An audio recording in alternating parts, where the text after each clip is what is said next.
Hello, everyone.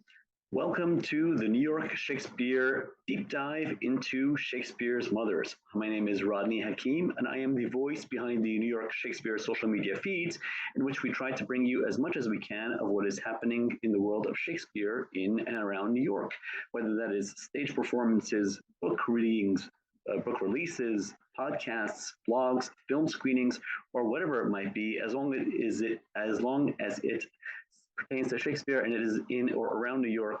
We try to bring as much of that content to you as we can across social media on Facebook, Twitter, Instagram, LinkedIn, YouTube, WordPress, and elsewhere. Today, we have an exciting program for you in which we have three wonderful scholars joining us to discuss Shakespeare's mothers, and in many cases about how Shakespeare's mothers appear infrequently in Shakespeare's plays, much less so than Shakespeare's fathers. We had another similar conversation about Shakespeare's fathers a while back, and you can find that and many of our other past programs in the archives of our New York Shakespeare social media on Instagram, YouTube, and elsewhere. For today's discussion, we have three wonderful scholars joining us. We have Pauline Kiernan from the UK. She is a scholar and playwright and a former lecturer at Oxford and a former Leverhulme Fellow at Shakespeare's Globe, working with Mark Rylance and the acting companies in its first 6 years. She also has several books in print, including Filthy Shakespeare and the upcoming crowdfunded book, Radical Shakespeare. And we are privileged to have Pauline join us all the way from the UK. In addition to that, we have Paul Adrian Fried, who is an independent scholar and writer, and he is someone who blogs every week in a series called Hamlet's Bible over at his blog, pauladrianfried.blogspot.com. Paul is in this regular blog, he connects Hamlet with biblical allusions and with other mythological and other iconographic, allusions and various things. Paul is also someone who writes about plays. He has 37,000 views from 84 countries since January 2019. He has a BA in English and Theology from the University at St. Thomas and an MFA in English and Creative Writing from Mankato State University. He taught university English for 20 plus years, and we are privileged to have Paul share his insights with us today. Our third panelist is Royston Coppinger, an award-winning translator, director, and writer whose work has been produced across the United States and Europe. His translation of Robert Zucco by French playwright Bernard Maria Coltès was produced by the Cucaracha Theater in New York and the Cutting Ball Theater in San Francisco. He also has other translations he has done, some of which are currently being published and produced. And he is a longtime professor of drama and Shakespeare, among other things, at Hofstra University, where he teaches. He also holds a DFA in dramaturgy and dramatic criticism from the Yale School of Drama. Royston was one of my undergraduate professors and one of the people who inspired me on my journey in the world of Shakespeare. So we are very excited and privileged to have these three wonderful scholars joining us for this discussion. We will kick over to the video where we have the three of them, and they will share their insights into the world of Shakespeare's mothers. Connect with us across social media, and we hope you enjoy this discussion of Shakespeare's mothers for Mother's Day. Happy Mother's Day to all. Okay, so our topic tonight is Shakespeare's mothers, and we all know that Shakespeare's fathers are often the dominant figures in the plays. We have so many plays in which the father figure, King Lear, Claudius, Hamlet, in Hamlet, and so many others are the figures who are most central to the action of the play, but Shakespeare's mothers are not too far behind. Let us throw a question out to our wonderful panelists. Panel, in part one of the discussion, we're going to have a few minutes discussion at the top. We're going to take a little break and then resume with part two. Panel, the first question of the evening will be, why is it so common for the mother figure in Shakespeare to be absent? We have so many fathers present. Why are there not always mother figures to go along with them? Roy, want to start us off? On you. Oh yeah, yes, sure. I'll take a stab at it. I think there are a lot of reasons. One of them I think has got to be, um, has got to do with the status of women in Shakespeare's time. Um, Men are the ones who confer legitimacy to children. Men are the ones who transfer property to children. Men are the ones who make decisions about who the child is going to marry. They control most aspects of civic life. And so I think that in a lot of cases, what Shakespeare is doing is simply choosing the characters who are going to be involved in the direct drama of the situation.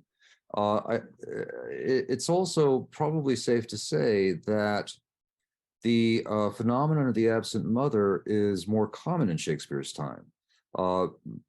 Women's mortality rate in childbirth was about 1 in 20 in Elizabethan times. And so it was not uncommon for adults to have absent mothers.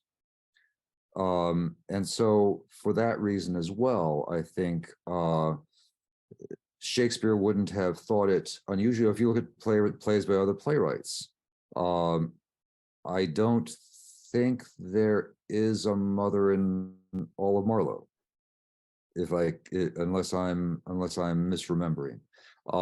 There is a mother in the Spanish tragedy, but she goes crazy, right? She goes crazy and kills herself. And so what you do see, I think, frequently is mothers, when mothers do appear, they're the locus of some sort of intense emotional conflict. So you have mothers who try to gain power, like Constance and Eleanor in King John, who become sort of monstrous by doing that. Mothers who are banished from their children or removed from their children, like Hermione in The Winter's Tale. And so he sees the dramatic possibilities there, but I don't think he necessarily recognizes the dramatic possibilities of including mother figures in a society in which mothers in general have very little autonomy, very little agency. Okay. All right. Paul, do you have anything to say? Yes, I thought about this question beforehand, and I listed 6 ideas, and Royston handled 3 of them right off the bat very nicely, and probably much more eloquently than I would have done. But the ones that I listed were dramatic efficiency. If the character doesn't have a strong role to play in the story, you have to cut. They're always talking about, oh, where are we going to, what part of Shakespeare are we going to cut in this performance just to be able to fit within a certain reasonable time frame? So dramatic efficiency is one. Mothers dying in childbirth is a second one that I had. Patriarchy, which Royston voiced very wonderfully. I also listed that history and politics, the mothers of James I and Elizabeth I were both executed. So you have these characters like Olivia in Twelfth Night, who is in some ways a kind of parallel. She's mourning a brother and a father, but her mother is never mentioned. And she's got the same number of consonants in her name as Elizabeth. But then there's also Portia in Merchant of Venice, who's got this strong father figure who's exerting this ghostly kind of control over her choice of a suitor, but no mother present. So some possibilities there that the absence might be related to the absence in the monarchy of the mothers. But then there's also Marian suppression, the worship or prayer or devotion to Mary was considered idolatrous and suppressed. So that might have some kind of psychological undercurrent related to the absence of mothers. And then also Shakespeare's famous absence from Stratford. He perhaps his mothers are not always as present because he was not as present in the home as some fathers would be. So those were my ideas about reasons for the absence. That's something that I was going to throw out there. Glad you hit on that, Paul. Shakespeare, and we'll get this a bit more later in the discussion in the second half of this. But Shakespeare himself is not necessarily the greatest parental figure, given the fact that he is away from home for so much of his life, and he pretty much leaves his family behind to head over to London to engage upon this career as a professional playwright, actor and playwright. So his absence from his own family could very well figure into the what's in there. Now we're going to take a break in just about a minute or so. We're going to break. We're going to breather, grab water, and come back. We want to hear from Pauline. Pauline has, I'm sure, some very profound insight to share with us on this matter, and we have several other issues to discuss with our wonderful panel. But we will, before we get into that, we're going to take a little break, a breather, grab a drink of water. We'll come right back with the rest of this discussion. Sounds good. Okay, we are back. We had a little break to have a drink and to check on some audio issues, but we are back again with our wonderful panel. And getting back to the question about why Shakespeare's mothers are so frequently absent in his plays, now we'll kick it over to our colleague over in the UK, Pauline Kiernan. What do you have to say about why Shakespeare's mothers are not so often there? Well, I think, first of all, there are 17 mothers in the canon. That's including Venus, but so that's, you know, the poetry. I think what's interesting is if you actually look at it from another perspective and you think about the scenes where fathers are talking to their daughters, you get, I mean, very, very often the scenes are unbearable to watch. So Capulet talking to Juliet, he uses the most repulsive sexual language to treat her like a whore. The same with Hero in Much Ado with her father. And I think it's interesting, also that, let me think of another example, Midsummer Night's Dream, the father of Hermia. I mean, he treats her, I mean, he says to her, you know, if you don't marry the man I want you to marry, then I'm going to send you to a convent. So he's really saying, he's actually saying, if you won't marry this man, then you will have to be chaste for the rest of your life. Anyway, the reason I'm going on about this so much is that that's something that Paul just mentioned, that the suppression of women is something that Shakespeare dramatizes so very often by using this father-daughter relationship so many times. The other thing that I think it may be to do with that. Again, I think Paul mentioned this, that the women weren't so much in the political sphere, and a lot of his, well, certainly his history plays are about politics, really, more than anything else. And so women in his day weren't really, I mean, obviously there's Elizabeth, who is the top of the tree. But generally speaking, the women in Shakespeare's time were not really major players in the political landscape. Okay. So I think really it's a question of looking at what Shakespeare was trying to do with any given play. And so that it depends. I mean, for example, Constance, she delivers the most heartbreaking expression of grief. And we feel it's that thing that when she does that speech saying that, you know, my boy is she's imagining that he's alive, even though he's dead. Her grief is so much that she can't really find the way to express herself. And that's one of the things that Shakespeare does all the time, which is he gives a character a moment when all of the world is kin, you know, one touch. Shakespeare makes one touch and all the world is kin, because there are so many times when we are encouraged to relate to the emotions of the character. The same as, I think what's really interesting with Queen Margaret, who is, you know, across 4 plays, she's meant to be a monster because she does terrible things on the battlefield. But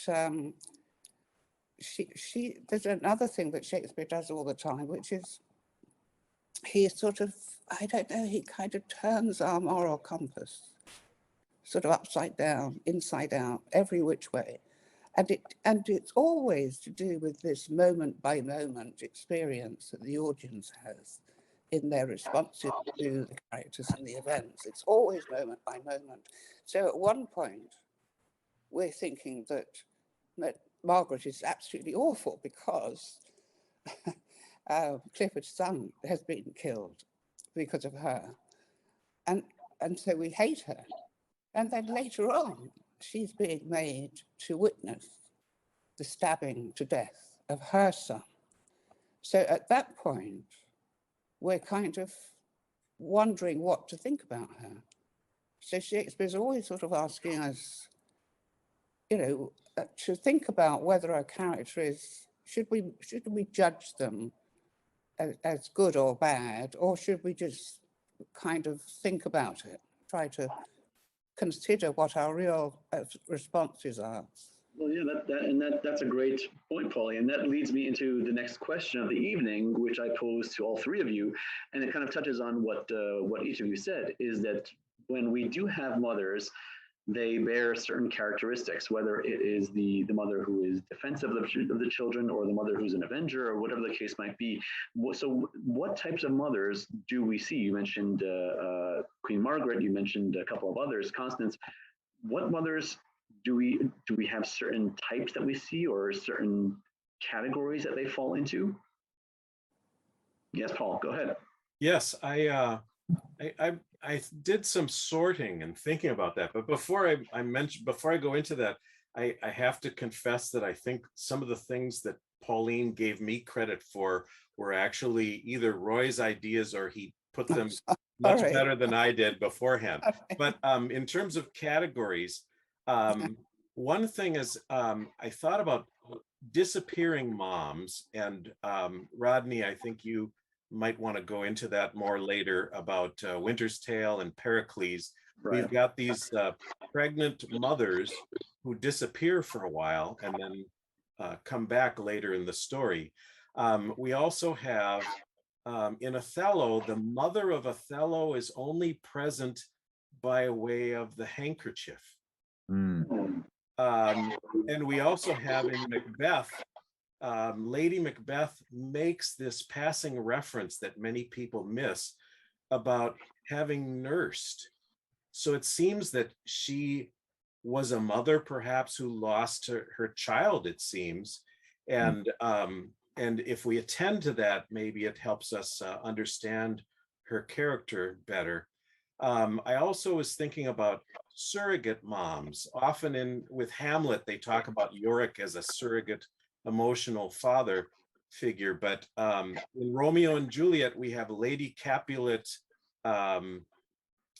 is a dysfunctional mother, but the nurse is the surrogate mother in some ways, or at least emotional mother figure. And the Countess in All's Well That Ends Well, also a kind of a surrogate mother figure. And then another category I had was repentant moms in both Macbeth, with Lady Macduff being fooled around by her son. He's playing the fool to try to trick her out of her despair about and her trauma, thinking of what's going on with her husband being called a traitor and all this, and perhaps fearing for her life.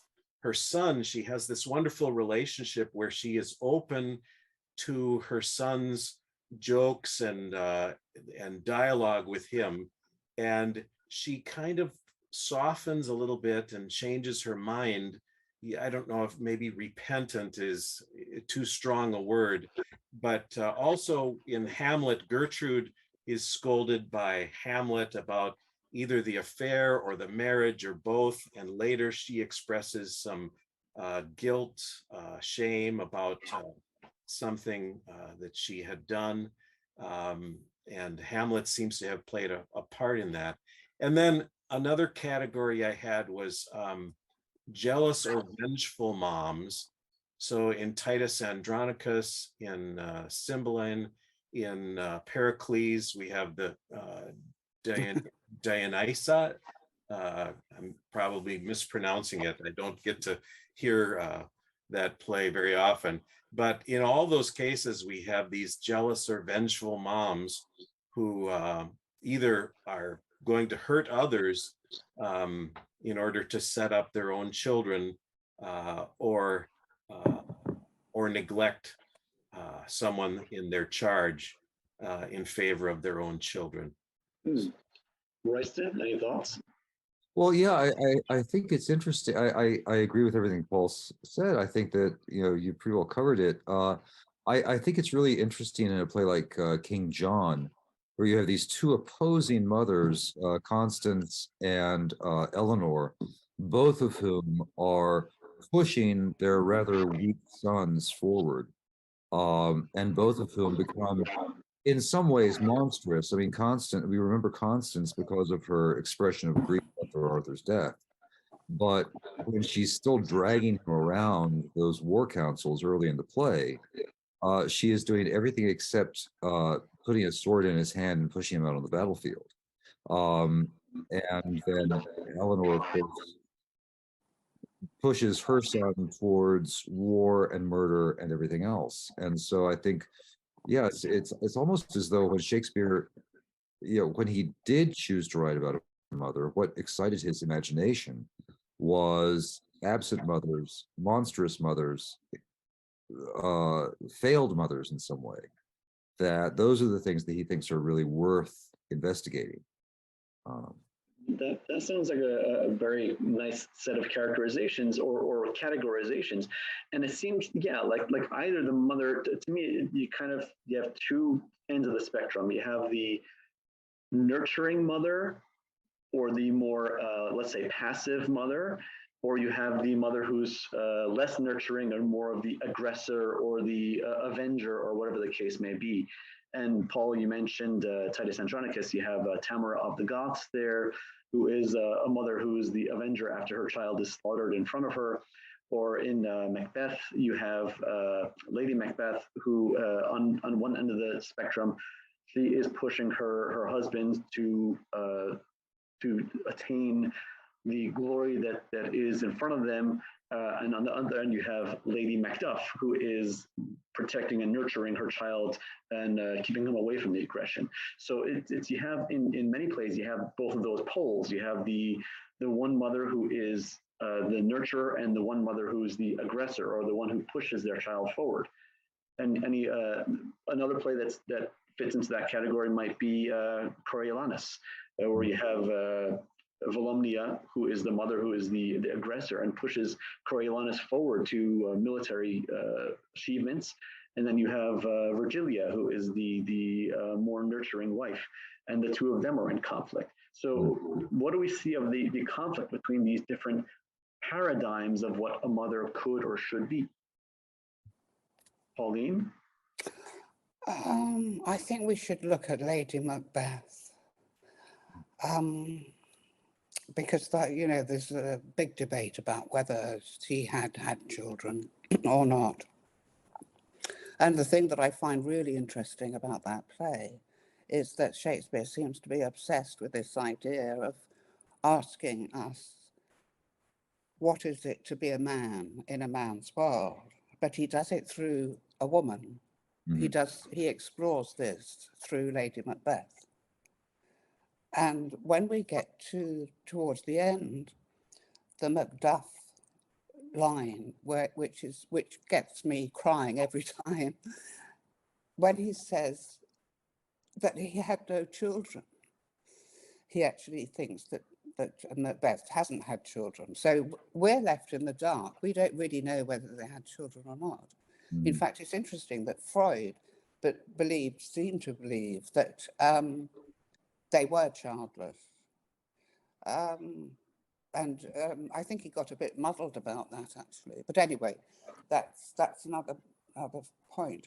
But I just think that Shakespeare is actually showing us in Macbeth that he's actually questioning this question of what is it to be a man in a man's world. So we first see Macbeth. He's this brave Macbeth. He's really, really courageous, and he's praised for being very violent on the battlefield. But then as the play progresses, and he gets even more violent, but not on the battlefield, that means that he's not doing a good job as he has been doing on the battlefield, because now he's actually killing people, not during war, but for his own ends. And then, so the thing about that line, when Macduff discovers that his babies have been killed, his mother, his wife, and his babies have been killed, I think that's the emotional and intellectual heart of the play, because he's saying, but I must feel it like a man. When one of his friends say to him,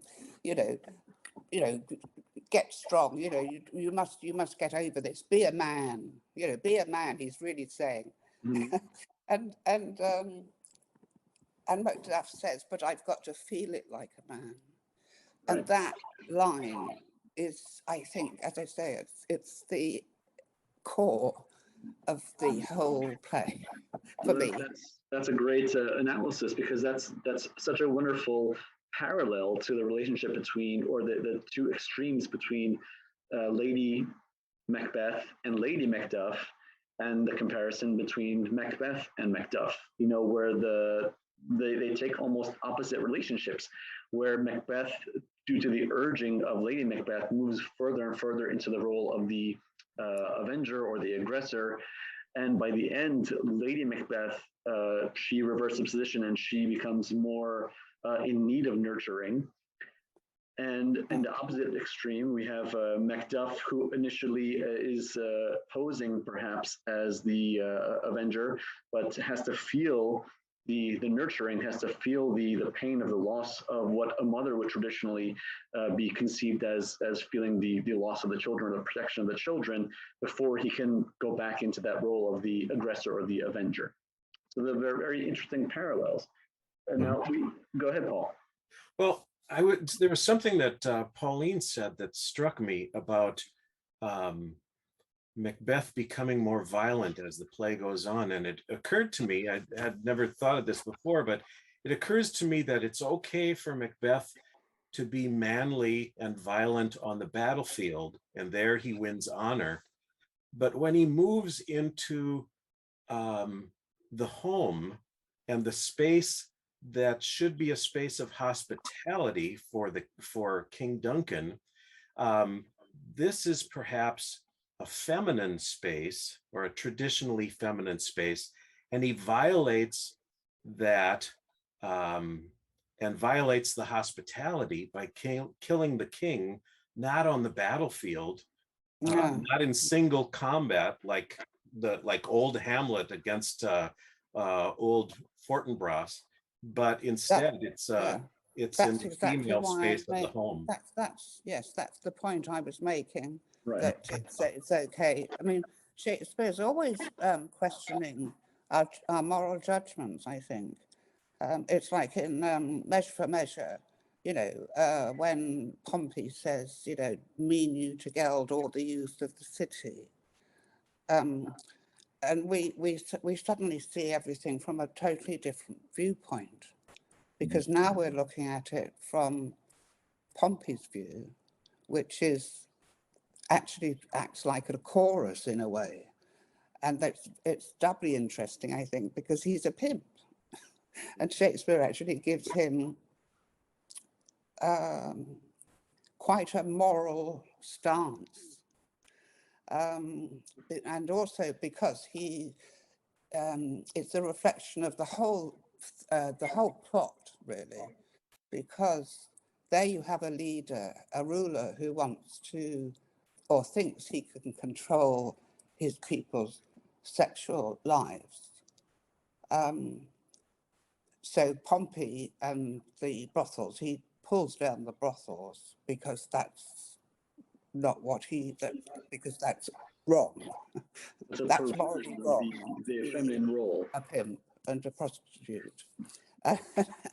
Paul, you mentioned but then it's perfectly legal for Pompey to become a state executioner. But it's that Shakespeare's always doing that, sort of making us it sort of like turns everything upside down. And so we're left thinking that we don't know what to think. Mhm. It's a common thread through all of this is the role of the soldier or the combatant. And if you look at Shakespeare's audience, much of the composition of the groundlings or the people who were the loudest section of the playgoers were people who were coming back from combat, soldiers, warriors, people who were in between military campaigns. So could some of this be aimed at them, at replicating some of the experiences they have on the battlefield? Could I say something else, please? Go ahead, Pauline. There's several references in the plays. I mean, Shakespeare seems to be obsessed with this idea that war creates widows and orphans. And he goes on about that first. And Henry V, I mean, it's well, again, for me, the moral center of the play is when the foot soldier Williams says, when all those arms and legs are chopped off in battle and the wives and orphans rawly left, and it's a really passionate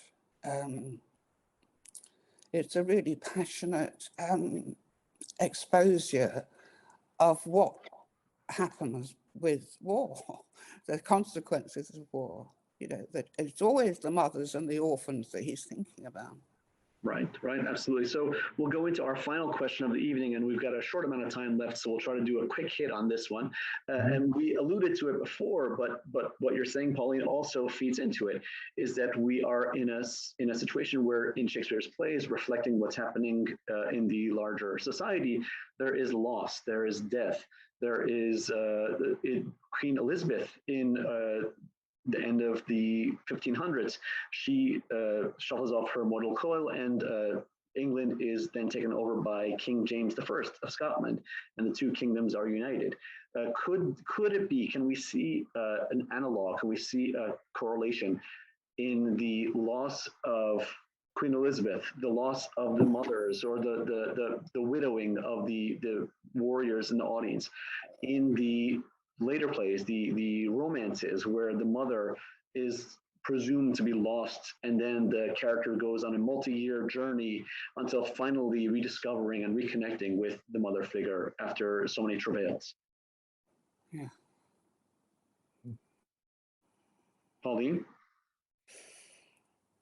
Oh, sorry. I thought you were talking about something else. Sorry. Yeah, no, okay. Just throwing it out to anyone and thoughts Well, about I think what I'd like to talk about is Volumnia, because again, that's basically she brings up Coriolanus as a machine, a killing machine. He's a thing of blood. He's an engine. he doesn't actually have an identity other than his Roman values, military, martial values. And she's done that to him. And Shakespeare explores the consequences of a mother doing that to a son, or any child perhaps. And she gets, she only momentarily gets kind of avenged, if you like, when she thinks that Coriolanus is going to attack Rome.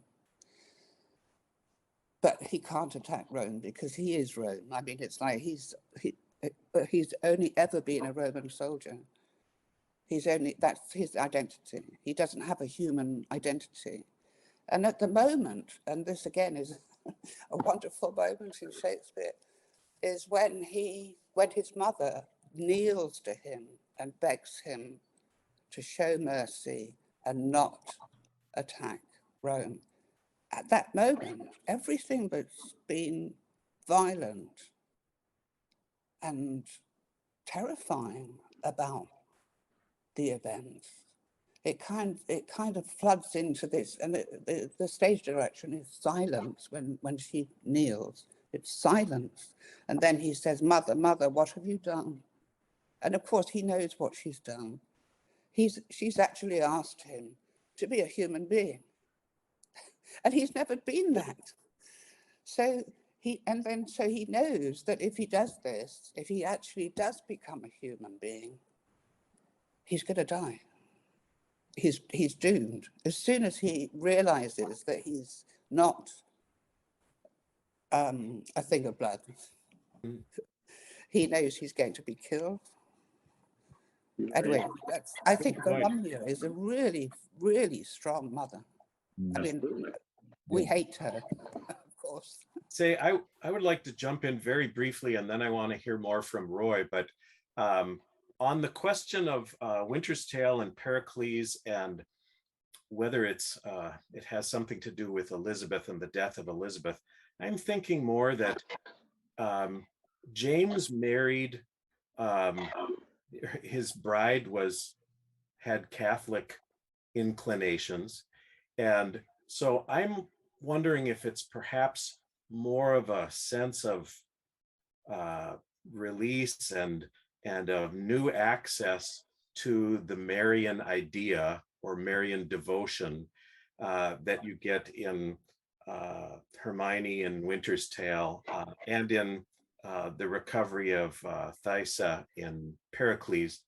But also, I'm going to ask you to hold that thought. We're going to take another break. Okay. Grab another cup of water, and we will come back with the final segment of this panel discussion. We'll be right back, folks.